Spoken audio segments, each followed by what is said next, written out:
বন্ধুরা আজকে আমরা চলে আসলাম গাজলডোবা যে লক গেট রয়েছে সেই লক গেটের উপরে একটা রিল এখানে নাকি একটা বিষাক্ত সাপ দেখা যায়। আমাকে ফোন করলাম, চলে আসলাম, দেখা যাক কি সাপ পাওয়া যায়। ওই মাথায় এগুলো হচ্ছে বড় বড় মোটর যেটা দিয়ে গেট ওঠায়।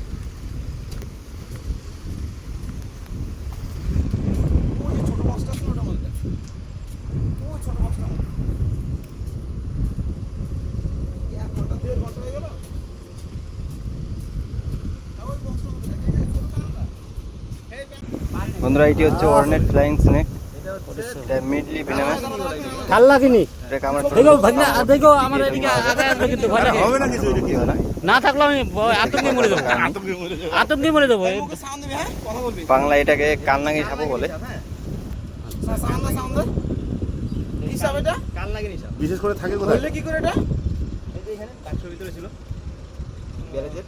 তোর যদি কামড় দেয়, এটা কামড় দিলে এটার সেমন বিষ নাই, এটা শুধু টিকটিকি এসবই মরবে, মানুষ মারার মতো বিষ নেই এটা। আচ্ছা আচ্ছা কিন্তু এ তো যা কাল লাগেনি থাকে কোথায় বেশিরভাগ?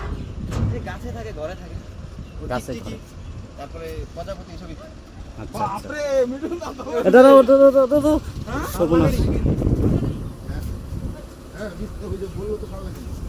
ভাই দাঁড়াস তো একটু। না আমাদের ছবি উঠে দিতে হবে তো। কি কাঁচা ছিল আমার এই বসো। না না না।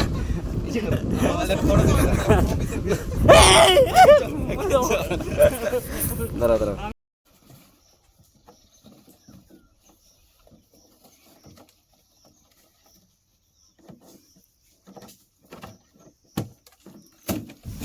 অর্নেট ফ্লাইং স্নেক, যেটাকে বাংলায় কালনাগিনী সাপ। এটা যে গাজলডোবা তিস্তা ব্রিজের যে লক গেট রয়েছে সেটা যে মোটর রয়েছে, মোটরের বাক্সের ভিতরে ছিল, রেস্কিউ করে নিয়ে আসলাম। এটাকে ফরেস্টে ছেড়ে দিব।